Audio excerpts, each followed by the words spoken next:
Isang magandang araw po muli sa inyo mga kapatid, mga kaibigan.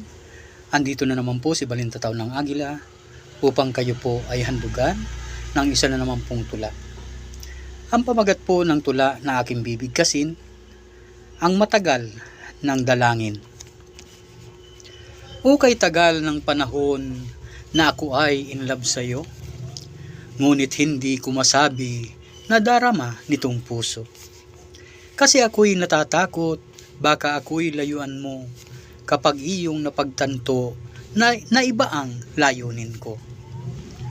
Magmula pa kasi noon nang tayo ay mga bata, ang ating pagtuturingan higit pa sa magbarkada. Dahil ako para sa iyo, kapatid mo na matanda, ako ang iyong sumbungan kapag ikay may problema. Parang tunay na kapatid ang pagtingin mo sa akin, kahit mga magulang mo, ganun din ang turing sa akin. Hindi sila nangangamba, sila'y tiwala sa akin, paano ko magagawang sila'y aking tatraydorin.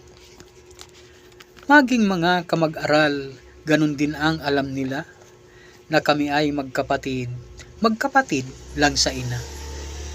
Pag may ibig na manligaw, sa akin nagpapaalam siya, pagka minsan ay ako pa ang nagiging tulay nila. Kapag ito'y nangyayari, ang puso ko'y nagdurugo, at sa pakunwaring saya, nagagawa kong itago. Para akong pinapatay, nadudurog itong puso, nagkukunwa na masaya, sa totoo'y isang bigo.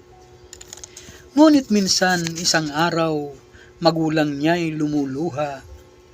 Ako ay lubhang nagulat sa kanilang binalita. Itong aking minamahal, dinukot daw ng masama para akong binagsakan nitong langit at ng lupa. Sinubukan kong kontakin ang kaniyang telepono, ngunit walang sumasagot dahil naka-off na ito. Ang tracker na binigay ko, kung nasa tenga niya ito, magagawa kong makontak, matitrace ang kanyang dako. Sa madaling salita nga, naligtas ko ang mahal ko sa tulong ng awtoridad at sa gadget na dala ko. At nang ako ay makita ng babaeng minahal ko, ako'y siniil ng halik at ang sabi ay I love you. Ang kaniyang ama't ina ay parihong natulala. Ako'y nakatayo lamang, hindi nakapagsalita.